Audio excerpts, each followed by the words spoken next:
Assalamu alaikum. Урматтуу биздин такым маалымат каналыбыздын көрүүчүлөрү, жалпы биздин алыста иштеп жүргөн мекендештер.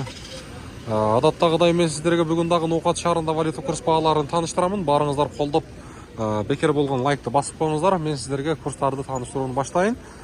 12 мынакей январь 2025 жыл аптанын бүгүн дем алыш күнү. Бүгүнкү курстар базар күнү кандай? Буюрса алдыда сиздер менен биргеликте көрүп чыгайлычы. Бүгүн негизи Капитал банк менен Доскреда банк эле иштейт. Ушул эки банктан эгерде акча алам десеңиздер болот. Мынакей Доскреда банкта рубль 0,85 тиын кечеги боюнча турат. Доллар болсо 87 сом 10 тиын, евро 88-80 тиын. Кечеги күнү дагы рубль ушундай болгон, 0,85 болгон. Жаңырган аптадан буюрса көтөрүлүп калат деген жакшы ниеттебиз.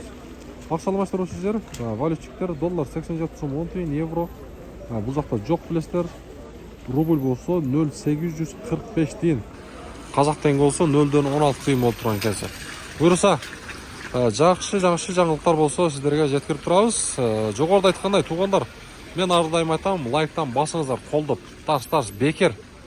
Мына Россияда кайсыл жерде болбоңуздар, курсту сурап жаткан биздин көрүүчүлөр ар бириңиздер басып коюңуздар.